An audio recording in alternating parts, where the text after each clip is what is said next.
That was good. If we do it one more time, it's going to feel really staged, really weird. But if you stand up, so yeah, you just go in, sit down, and pretend that we're actually now just about to actually start doing this.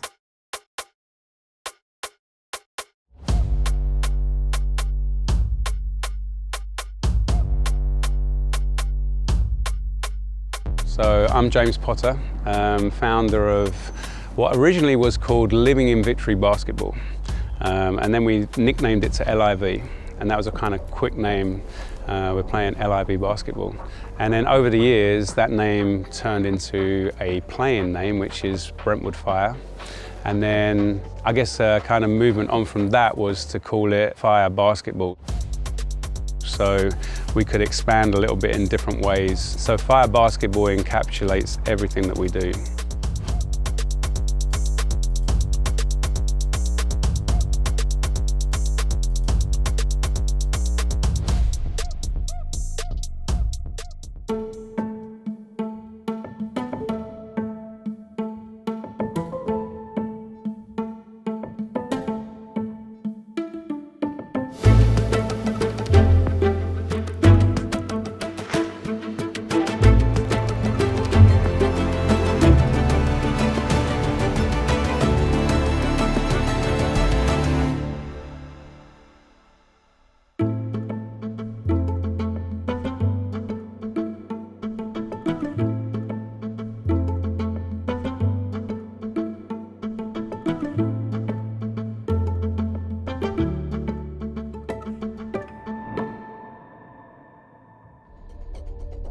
We established it in 1989, which meant that this year we had our 36th annual presentation evening. Every year when we do a presentation evening, it kind of reminds us of the longevity and seeing old photos back in time. Now probably 45 years old, some of them.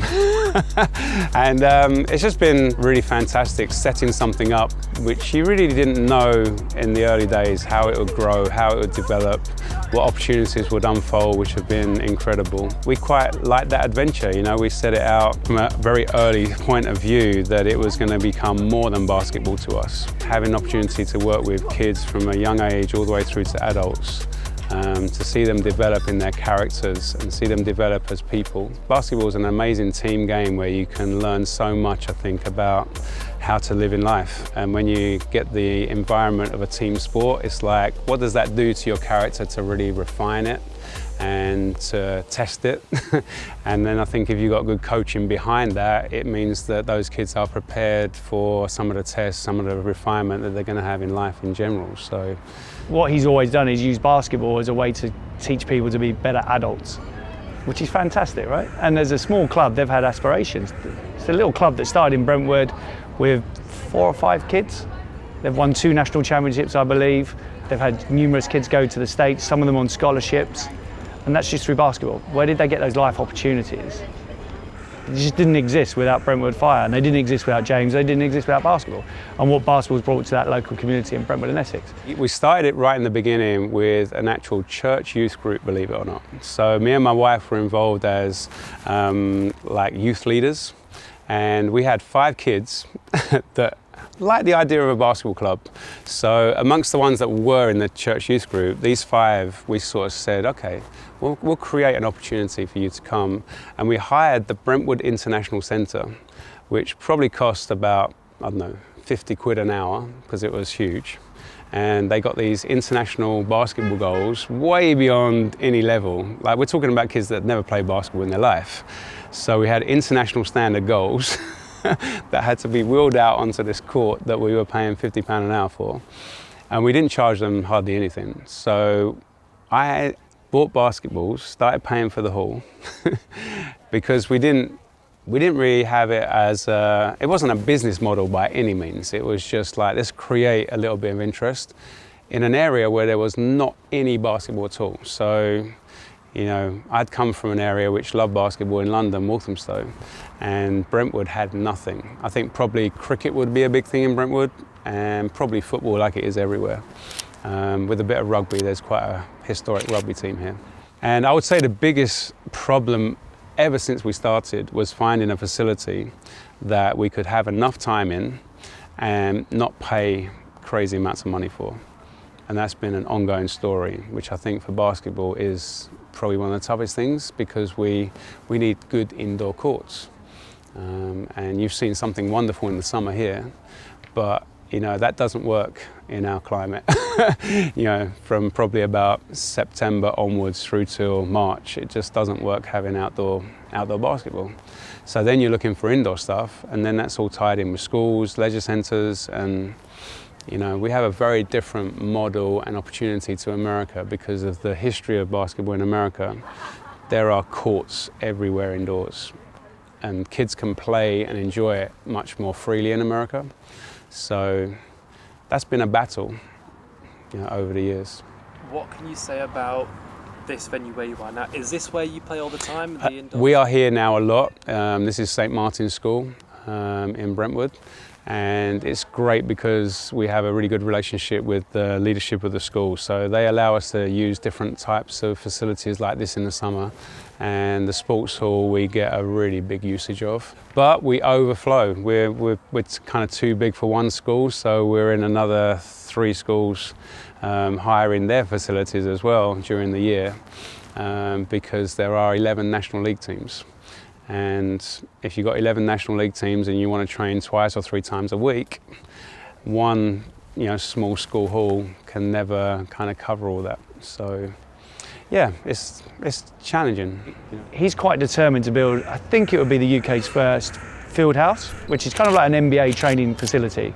So if you think of the States NBA training facility, 2 or 3 basketball courts in kind of like an arena, he's looking to bring that to Brentwood. And if he manages to do that, not only does it give a great facility for national level sort of basketball to take place in, but that local area, local communities will have a class, a tier 1 sort of facility that's open to all to go and play basketball whilst you're at school, whilst you're outside of school, whatever age group you are.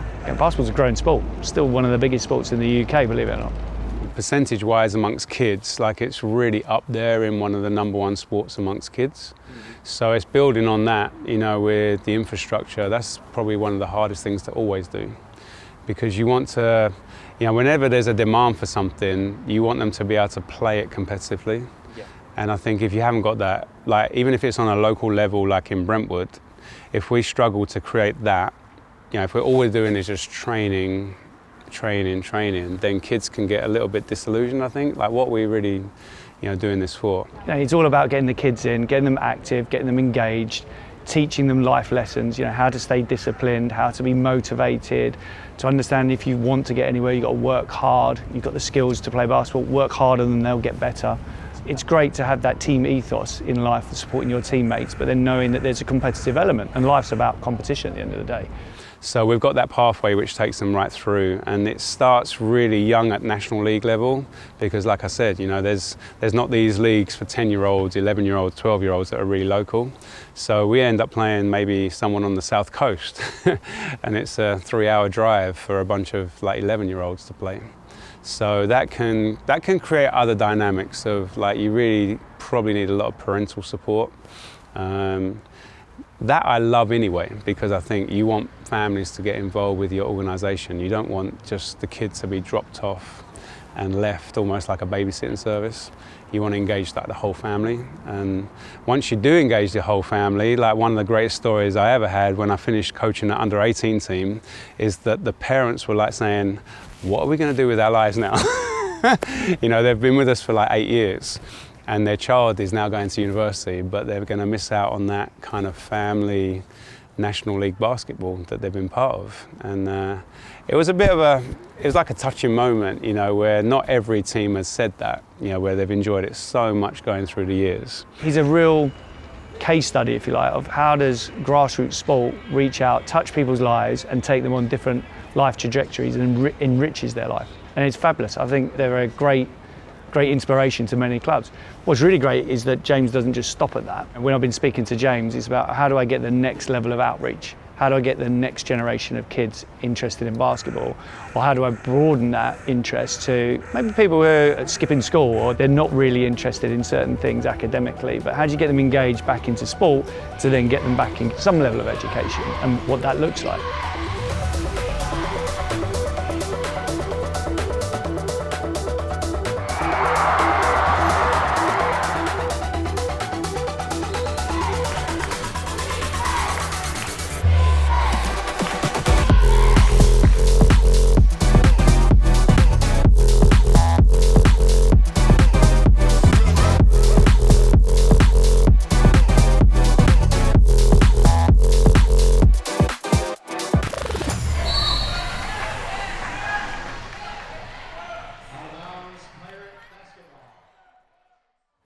It's 100% never been a monetary thing. Because I think when you give something to a community like this, you're not doing it for yourself, like in terms of wanting to lift your name up in the town. Just think about all the kids that have been affected, the teenagers that have grown up and perhaps not got involved with stuff that they could do in their culture. An environment and a kind of culture like Brentwood in Essex, everyone probably lives here with a fair amount of affluence. So you are really thinking about children that maybe don't have to work that hard for things. Maybe the value of stuff is not that much anyway because you get given it all the time. I always feel like if we're working for something in sport, then are you prepared to go on a journey where that kind of playing to achieve something, they're the real kind of amazing success stories, I think, maybe in our culture, is where you get kids that have everything that then still love giving out to others. You know, so if we can create kids that are making really good decisions in life, and I think that, you know, when we see these kids stay with us for a long time, you see the characteristics of them, that they're going to be wise about how they live, and you know, they're not going to just do some stupid stuff based on the way I think they've grown in our organisations. So maybe the greatest reward is then when you see some adults coming out the other end that are solid people, that have it together, that are then becoming good husbands, good wives. They're making it something where they value the things that they're doing in their community as well. Yeah, I think we've all got a kid in us still. I would love to still be able to skateboard. I'd love to still be able to play basketball as well as I used to. I'd love to play cricket as frequently as I want, and golf. And if you think about communities, sports is either the thing that brings the community together, and just look at football and how people come to their local teams, they support their local teams. There's whole entire communities that are built around a sports facility. Everyone's familiar with Welcome to Wrexham. You know, that whole town really is a mining town that is all about Wrexham Football Club. Wrexham Football Club does well, the town does well. The community's uplifted. You know, like you kind of create a passion in amongst 6-year-olds, 7-year-olds, 8-year-olds, 9-year-olds that have never really picked up a basketball much. It creates, like I think one year we had maybe 2,000 kids playing basketball in a town. And that was all through the model of working in primary schools. I think I mentioned earlier, like we have to create environments where they enjoy playing, because our culture doesn't really have it that much. So there isn't a league in Essex that will offer, you know, basketball for under 12s, under 14s, under 16s. So we do our own leagues, which is another facet where we just say to all the kids that are, you know, maybe not at the level of national, to come and participate once a week and actually play for a local league team, which is in-house, and they get to play against the other local teams that are in-house. So we love that facet. We've created touring where we take kids out of this country and throw them in like to an environment which is way beyond their level. That includes USA. Every year we travel in the summer and compete in tournaments in the USA. Then we've taken them to Lithuania, to Spain, to Belgium, to Poland, to Germany. So there's been lots of different opportunities. It creates adventurers like out of our players, that they see a wider world.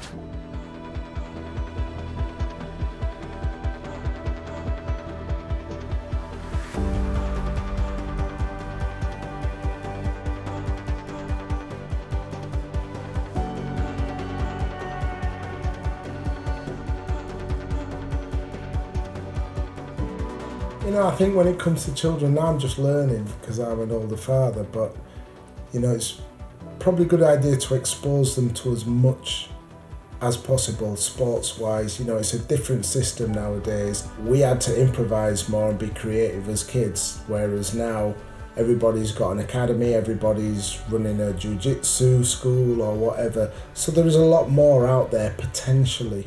It's about exposing them to as much and seeing what they like, really, you know, giving them the opportunity to find themselves. But it is hard as somebody who has had to have been very competitive all the way through his life, to then try and apply the same rules to children who have grown up in a different environment is very difficult, because they might not have to have had the same, you know, desire as I have to get the results that they have now.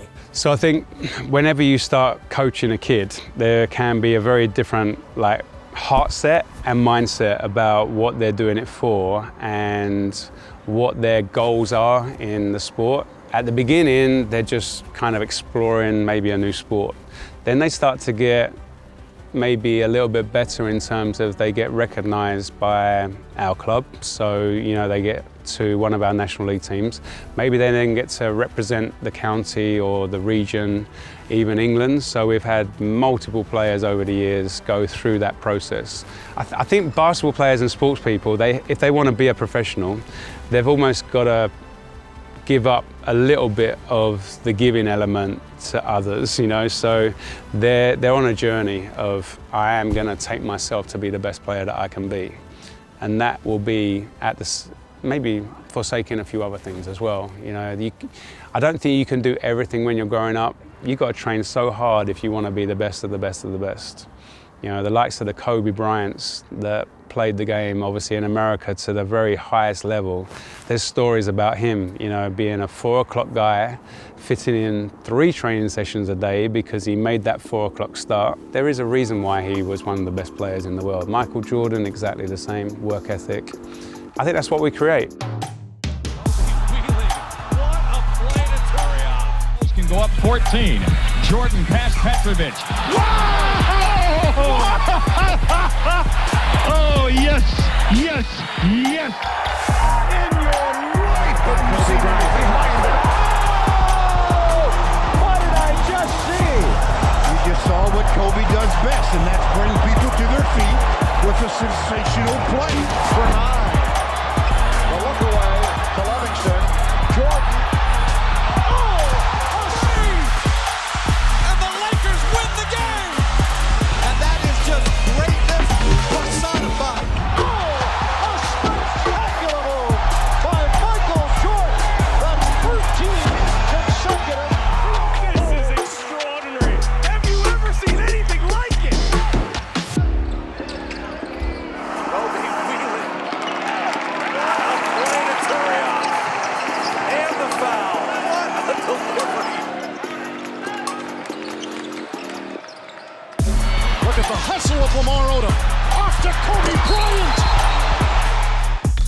Final seconds for the win.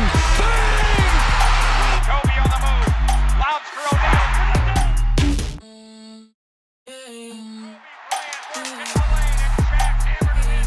The Lakers, because of this man, Kobe Bryant, can take over. Posterizes Dwight Howard.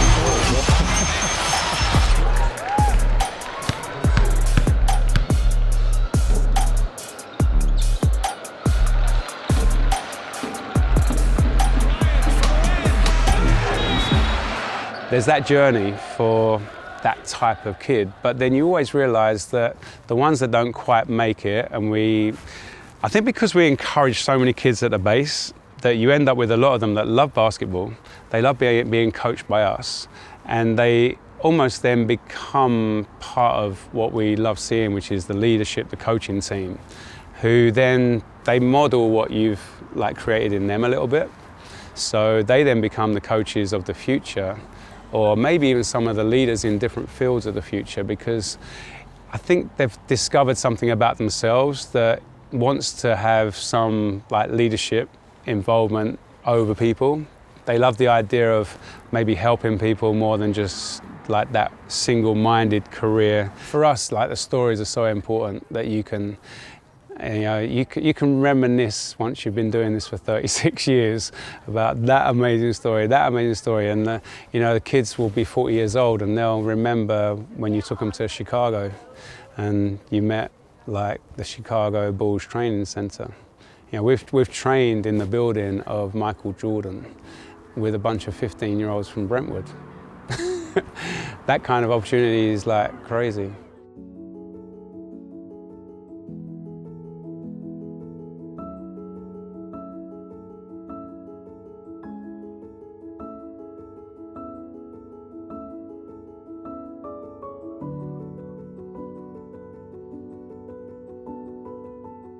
I think if you're a sports club like Brentwood Fire with James Potter, you know, financial services is quite hard to access.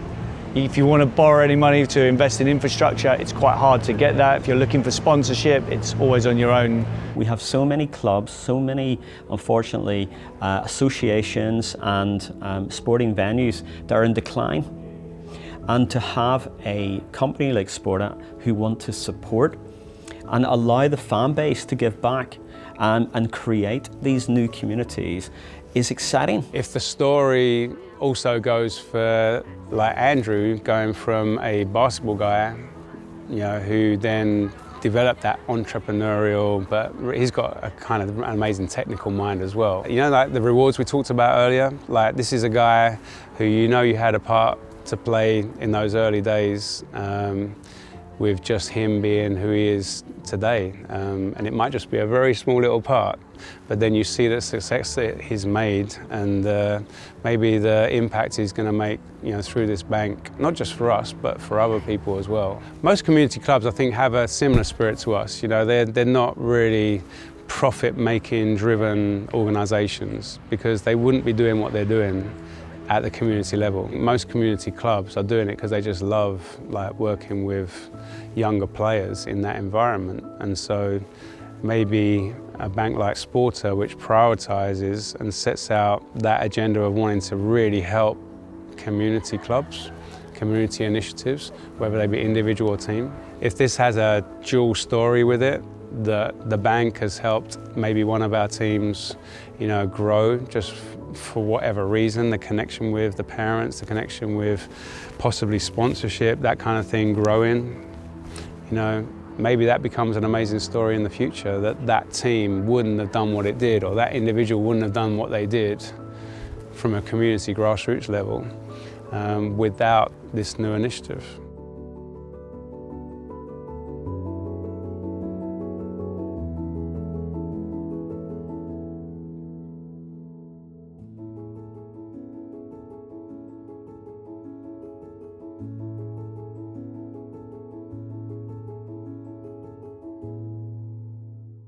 And that's what it comes down to. Somebody who has heart and soul to actually have sport at its centre. And that is why I've invested, and I am over the moon in pride to be part of the founding group. And together we can fix this.